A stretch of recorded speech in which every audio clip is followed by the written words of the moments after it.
जय हिंद दोस्तों, आप सभी का स्वागत है आपका अपना YouTube channel Jha exam page पर। दोस्तों, आज के इस वीडियो में हम जीके से जो क्वेश्चन लेकर के आए हैं वो इतिहास का है और राष्ट्रीय आंदोलन से जुड़ा हुआ क्वेश्चन होंगे। इसमें जो एसएससी में कई बार आया है ये क्वेश्चन, उसी क्वेश्चन को हम लेकर के आए हैं आज। ये 1900 से 1947 तक के जो इतिहास हैं उस पर आधारित ये क्वेश्चन है। तो आप इसको एक एक करके देखें और इस चैनल को अभी तक आपने सब्सक्राइब नहीं किया तो इसे ज़रूर सब्सक्राइब कर दें, दोस्तों में शेयर करें। थोड़ा सा आप हमें कोऑपरेट करें तो हम और अच्छा वीडियो लेकर के आएंगे। कोऑपरेट करने का मतलब सिर्फ आप वीडियो देखें, दोस्तों में ज़्यादा से ज़्यादा शेयर करें, इसको बताएं इस चैनल के बारे में एक दूसरे को, ताकि हमें भी हौसला मिले, हमारी टीम को मजबूती मिले थोड़ा सा और अच्छा वीडियो लेकर के आएँ। तो हम लेकर के आते हैं पहला क्वेश्चन है, दक्षिण अफ्रीका से लौटने के पश्चात गांधी जी ने सफल सत्याग्रह आरंभ किया। कहां पर किए थे? जब दक्षिण अफ्रीका से गांधी जी लौटे तो सफल सत्याग्रह कहां पर किए? तो ऑप्शन दिया हुआ है चौरी चौरा, दांडी, चंपारण और बरदौली। तो दक्षिण अफ्रीका से लौटने के बाद पहला सफल सत्याग्रह जो उनका था वो कहां पर था? चंपारण में, जो बिहार में है। तो सी आंसर आपका सही होगा, चंपारण बिहार में। तो हमारा सी आंसर आपका यहां पर क्या हो जाएगा? सही हो जाएगा। सी के साथ हम लोग चलेंगे। अगला प्रश्न है, 1935 के भारत सरकार अधिनियम की निम्नलिखित में से कौन सी वैशिष्ट युक्त नहीं है, कौन सी विशेषता नहीं है 1935 के भारत सरकार अधिनियम? पहला है केंद्र के साथ ही साथ राज्यों के में द्वैध शासन। दूसरा ऑप्शन है द्विसदनीय विधानमंडल, प्रांतीय स्वायत्तता। तीसरा ऑप्शन, चौथा है अखिल भारतीय संघ। तो कहता है 1935 के भारत सरकार अधिनियम निम्नलिखित में से कौन सी विशिष्ट युक्त नहीं है? तो केंद्र के साथ राज्यों में द्वैध शासन, ये इसकी विशेषता नहीं रही। तो ये आंसर आपका क्या हो जाएगा? सही हो जाएगा। ए के साथ हम लोग चलेंगे, ये हमारा सही आंसर होगा। अगला प्रश्न है, 1943 में आज़ाद हिंद फौज अस्तित्व में आई। कहाँ पर? जापान, तत्कालीन बर्मा, सिंगापुर, तत्कालीन मलाया। तो इसमें से कौन सा ऑप्शन सही होगा? आज़ाद हिंद फौज का जो गठन हुआ था, अस्तित्व में आई थी, कहां पर सबसे पहले? तो पांचवा का कौन सा आंसर होगा आप बताएं? जापान, बर्मा, तत्कालीन बर्मा और आजकल म्यांमार कहते हैं इसे, सिंगापुर, तत्कालीन मलाया। तो ये सिंगापुर में। तो सी आंसर आपका क्या हो जाएगा? सही हो जाएगा। तो सी के साथ हम लोग चलेंगे, सी हमारा सही आंसर होगा। अगला प्रश्न है, क्रांतिकारियों के गुप्त समाज अभिनव भारत का गठन किया था। अभिनव भारत की स्थापना किसने की थी? ये पूछा जा रहा है, अभिनव भारत के बारे में पूछा जा रहा है, इसकी स्थापना किसने की थी? ऑप्शन है खुद्दीराम बोस, बीडी सावरकर ने, प्रफुल्ल चाकी ने और भगत सिंह ने। तो क्रांतिकारियों के गुप्त समाज अभिनव भारत की स्थापना बीडी सावरकर ने किया था। तो बी आंसर आपका क्या हो जाएगा? यहाँ पर सही हो जाएगा। बी के साथ हम लोग चलेंगे। अगला प्रश्न है, इसका प्रस्ताव मई में आया। ये एक पैसेज जैसा है, इसको पढ़िए आप, इसका आंसर देना है आपको। इनमें अभी भी भारत को विभाजन मुक्त रखने की आकांक्षा थी, जिसका ब्रिटिश प्रांतों से मिलकर बने एक संघीय राज्य का स्वरूप होना था। उपर्युक्त उदाहरण का संबंध है। ये कहाँ से संबंध है इसका जुड़ा हुआ? तो कहता है प्रस्ताव मई में आया था। बताइए, एक पहेली टाइप का है।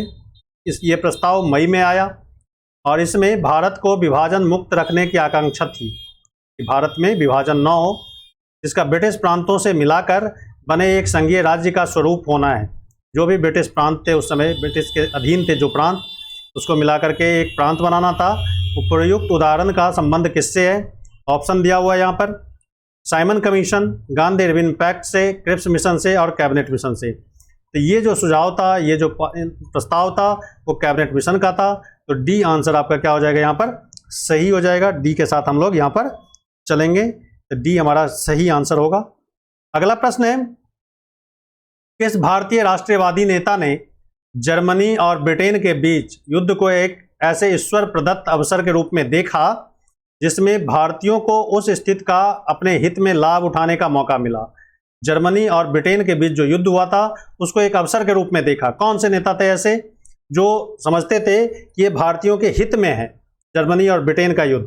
ये कौन थे? तो यहाँ पर दिया हुआ option C Rajagopalachari, B M A Jinnah, C Subhash Chandra Bose, D Jawaharlal Nehru. तो ये सुभाष चंद्र बोस थे जो ब्रिटेन और जर्मनी के युद्ध को एक अवसर के रूप में देखा और जिनका मानना था कि ये भारत के हित में है, भारत इससे लाभ उठाने का मौका मिलता है भारत को। तो ये हम कौन थे?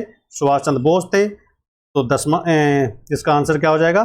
सी आंसर आपका सही हो जाएगा। तो सी के साथ हम लोग चलेंगे। अगला प्रश्न है, कांग्रेस के निम्नलिखित नेताओं में से कौन एक कैबिनेट मिशन योजना के पक्ष में पूरी तरह से था? कांग्रेस के निम्नलिखित नेताओं में से कौन सा एक कैबिनेट मिशन जो योजना थी उसकी पूरी तरह से फेवर में था? तो यहाँ पर ऑप्शन है महात्मा गांधी, दूसरा ऑप्शन है जवाहरलाल नेहरू, तीसरा सरदार वल्लभ भाई पटेल, चौथा ऑप्शन है मौलाना अबुल कलाम आज़ाद। तो ये ऑप्शन इसका सी सही होगा कि कैबिनेट मिशन योजना के पक्ष में पूरी तरह से थे सरदार वल्लभ भाई पटेल। तो सी आंसर आपका क्या होगा? सही होगा। सी के साथ हम लोग चलेंगे। अगला प्रश्न है, निम्नलिखित भारतीय नेताओं में से कौन एक ब्रिटिश द्वारा इंडियन सिविल सर्विस से बर्खास्त किया गया था? कहता है निम्नलिखित भारतीय नेताओं में से कौन एक ब्रिटिश द्वारा इंडियन सिविल सर्विस, उस समय जो IAS होता था, से बर्खास्त किया गया था? पहला है सत्येंद्र नाथ टैगोर, दूसरा है सुरेंद्र नाथ बनर्जी, तीसरा है RC दत्त, चौथा है सुभाष चंद्र बोस। तो सुरेंद्र नाथ बनर्जी जिन्हें बर्खास्त किया गया था। तो बी आंसर आपका सही होगा। बी के साथ हम लोग यहाँ पर चलेंगे। बी हमारा सही आंसर है, सुरेंद्र नाथ बनर्जी। अगला प्रश्न है, जब 1946 में भारतीय मुस्लिम लीग को अंतरिम सरकार में सम्मिलित किया गया, तब लियाकत अली खां को जो विभाग दिया गया था वह था? 1946 में भारतीय मुस्लिम लीग को अंतरिम सरकार में सम्मिलित किया गया, उस समय लियाकत अली खां के पास कौन सा मंत्रालय था, कौन सा विभाग था, ये पूछा गया है इसमें। तो पहला है विदेश, गृह, वित्त और रक्षा। तो लियाकत अली खां के पास कौन था? वित्त विभाग था। ये मुस्लिम लीग से जुड़े हुए थे। अंतरिम सरकार में 1946 में जब मुस्लिम लीग शामिल हुआ तो लियाकत अली खां को वित्त मंत्रालय, वित्त विभाग दिया गया था। तो सी आंसर आपका क्या हो जाएगा? यहाँ पर सही होगा। सी के साथ हम लोग चलेंगे। अगला प्रश्न जो है, भारत की स्वाधीनता के समय महात्मा गांधी, चार ऑप्शन दिए हुए हैं। कहता है कांग्रेस कार्यकारिणी के समिति के सदस्य थे, कांग्रेस के सदस्य नहीं थे, कांग्रेस के अध्यक्ष थे, कांग्रेस के महासचिव थे। इसमें कौन सा ऑप्शन सही होगा? जब भारत को आज़ादी मिली 15 अगस्त 1947 को, उस समय गांधी जी का क्या पोजीशन था कांग्रेस के अंदर? तो गांधी जी उस समय कांग्रेस के सदस्य नहीं थे। तो बी आंसर आपका सही होगा। न कांग्रेस के कार्यकारी समिति में थे, न कांग्रेस के अध्यक्ष थे, न महासचिव थे, कांग्रेस से उनका कोई लेना देना नहीं था उस समय, कांग्रेस के सदस्य भी नहीं थे। तो बी आंसर आपका सही होगा। बी के साथ हम लोग चलेंगे इसमें। अगला प्रश्न है, निम्नलिखित घटनाओं में से किस एक को मॉन्टेग्यू ने निवारक हत्या के नाम से विशेषीकृत किया है? निवारक हत्या, निवारक हत्या के नाम से किसे विशेषीकृत किया गया है? तो इसमें दिया हुआ है INA सक्रियतावादियों की हत्या, दूसरा है जलियांवाला बाग का नरसंहार, तीसरा है महात्मा गांधी को गोली मारा जाना, और चौथा है कार्जन वाइथ को गोली मारा जाना। तो मॉन्टेग्यू ने निवारक हत्या के नाम से जो विशेषीकृत किया है वो जलियांवाला नरसंहार जो है जलियांवाला बाग का, उसको। तो बी आंसर आपका क्या हो जाएगा? यहाँ पर सही हो जाएगा। बी के साथ हम लोग यहाँ पर चलेंगे। अगला प्रश्न जो है, अगला प्रश्न कहता है गदर पार्टी का नेता कौन था? गदर पार्टी का नेता कौन था? तो ऑप्शन दिया हुआ है भगत सिंह, लाला हरदयाल, बाल गंगाधर तिलक और BD सावरकर। तो लाला हरदयाल। तो बी आंसर आपका क्या हो जाएगा? सही हो जाएगा। बी के साथ हम लोग चलेंगे। बी आंसर आपका सही होगा। अगला प्रश्न है, ब्रिटिश सरकार और महात्मा गांधी के मध्य सन 1932 में हस्ताक्षरित पूना समझौते में प्रावधान था। पूना समझौते में क्या प्रावधान था? ब्रिटिश सरकार और महात्मा गांधी के मध्य जो ये पैक्ट हुआ था उसमें क्या था? भारत के लिए डोमिनियल स्थित बनाए जाने का, मुसलमानों के लिए पृथक निर्वाचन क्षेत्र का, हरिजनों के लिए पृथक निर्वाचन क्षेत्र का, हरिजनों के लिए आरक्षण सहित संयुक्त निर्वाचन क्षेत्र का। तो इसमें जो था वो था डी ऑप्शन आपका सही होगा। यहाँ पे ब्रिटिश सरकार या फिर यहाँ पर पूना पैक्ट 1932 में जो हुआ था वो अंबेडकर थे, डॉक्टर अंबेडकर थे। अंबेडकर हरिजनों के लिए आरक्षण सहित संकुचित निर्वाचन क्षेत्र का। तो डी आंसर आपका यहाँ पर क्या हो जाएगा, सही हो जाएगा। डी के साथ हम लोग चलेंगे। अगला प्रश्न है, आगे दोस्तों मैं बताता चलूं कि आप यदि SSC, CGL, CHSL, MTS, railway, NTPC या ग्रुप डी का, बैंक का कोई भी एग्जाम देते हैं, बैंक पीओ या क्लर्क, आईबीपीएस का हो या फिर स्टेट बैंक का या स्टेट लेवल का कोई भी एग्जाम आप देते हो ऑब्जेक्टिव नेचर का, तो आप झा एग्जाम पेज को जरूर सब्सक्राइब कर लीजिए, क्योंकि यहाँ पर जो जानकारी आपको दी जाती है सही और सटीक, कंटेंट भी हमारा बहुत ही मेहनत से तैयार किया हुआ रहता है, हमारी टीम पूरी लगी रहती है। तो आप इस चैनल को जरूर सब्सक्राइब कर ले, दोस्तों को बताएं, और किसी भी तरह की मन में दुविधा हो, डाउट हो या किसी भी तरह की जानकारी लेना हो या फिर किसी भी प्रश्न पर कोई संशय हो तो आप सीधा संपर्क कर सकते हैं। हम ज़्यादा से ज़्यादा एक्यूरेसी लाने की कोशिश करते हैं।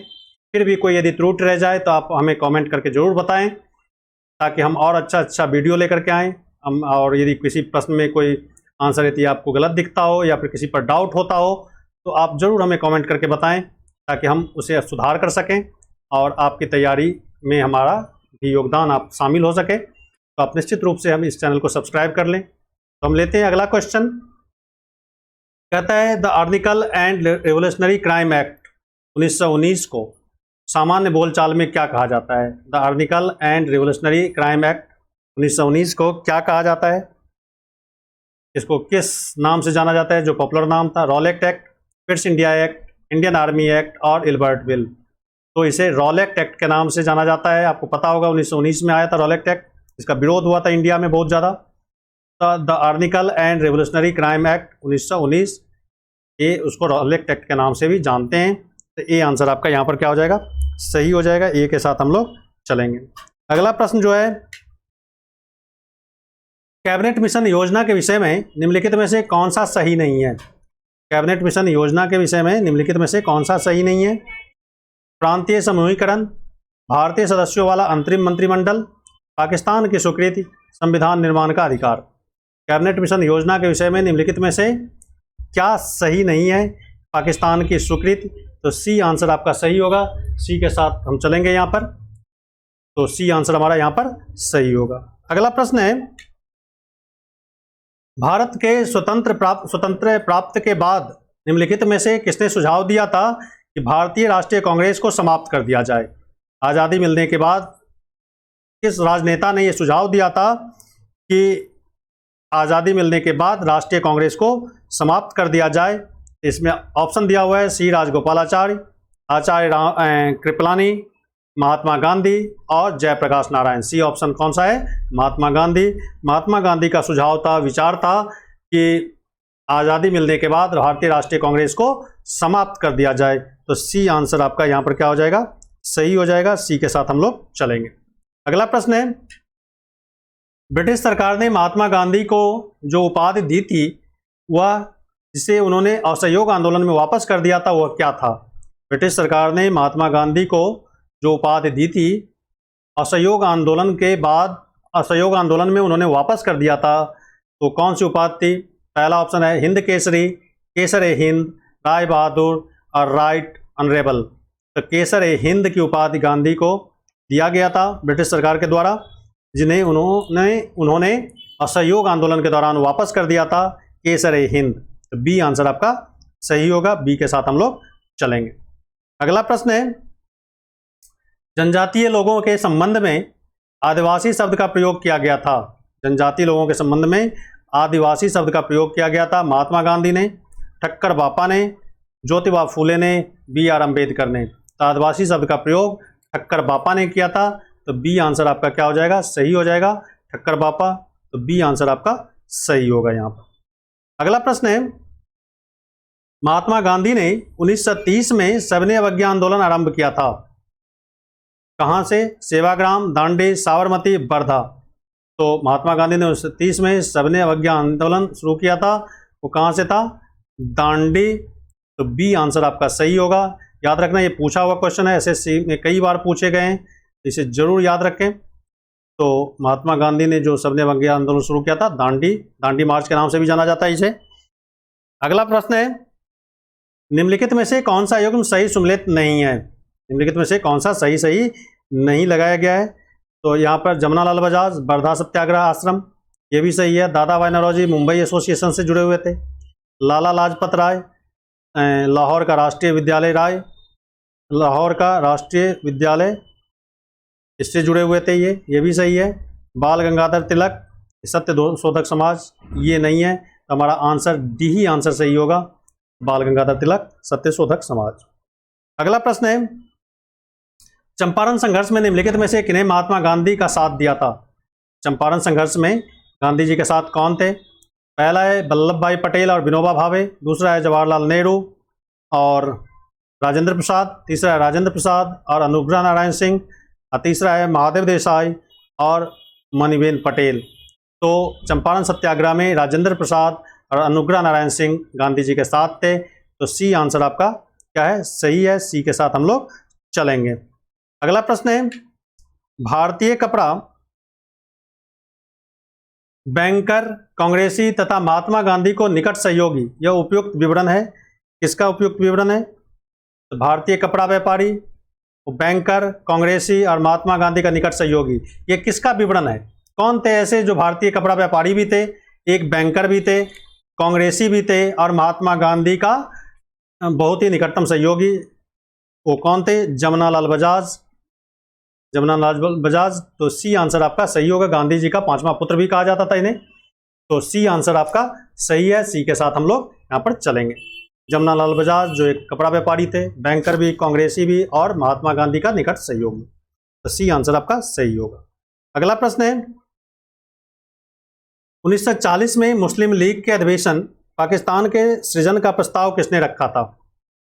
1940 में मुस्लिम लीग का जो अधिवेशन हुआ था उसमें पाकिस्तान की मांग, सृजन का मांग किसने रखा? एम.एस. जिन्ना, मोहम्मद इकबाल, रहमत अली और कुज्जमान। तो इसमें मोहम्मद अली जिन्ना का नाम आता है। तो ए आंसर आपका क्या हो जाएगा? सही हो जाएगा। ए के साथ हम लोग यहाँ पर चलेंगे। मोहम्मद अली जिन्ना जो मुस्लिम लीग के अधिवेशन में पाकिस्तान के सृजन का मांग रखा था। अगला प्रश्न है, एक साप्ताहिक के रूप में यंग इंडिया का आरंभ किया। एक साप्ताहिक पत्रिका यंग इंडिया किसने आरंभ किया था? होम रूल पार्टी ने, उग्रवादी पार्टी ने, गदर पार्टी ने, स्वराज पार्टी ने। तो इसको होम रूल पार्टी ने शुरू किया था, यंग इंडिया। तो ए आंसर आपका यहाँ पर क्या हो जाएगा? सही हो जाएगा। ए के साथ हम लोग चलेंगे। अगला प्रश्न है, भारतीय राष्ट्रीय आंदोलन पर इंडियन स्ट्रगल नामक किताब किसने लिखी? इंडियन स्ट्रगल किताब किसने लिखी? तो ऑप्शन दिया हुआ यहाँ पे, सुभाष चंद्र बोस द्वारा, पट्टाभी सीतारामैया द्वारा, जवाहरलाल नेहरू द्वारा, उपयुक्त में से कोई नहीं। तो इंडियन स्ट्रगल ये सुभाष चंद्र बोस की किताब है। तो ए आंसर आपका यहाँ पर क्या हो जाएगा? सही हो जाएगा। ए के साथ हम लोग चलेंगे। तो दोस्तों आज के इस वीडियो में बस इतना ही। हम फिर लेकर के आएंगे कुछ नए सवाल नए वीडियो में। तब तक इसे आप याद कीजिए, इसको बार बार पढ़िए और अपने दोस्तों में ज़्यादा से ज़्यादा शेयर कीजिए ताकि हम और अच्छा क्वेश्चन लेकर के आएँ। और तब तक आप अगले वीडियो का इंतजार कीजिए। Thank you very much. जय हिंद।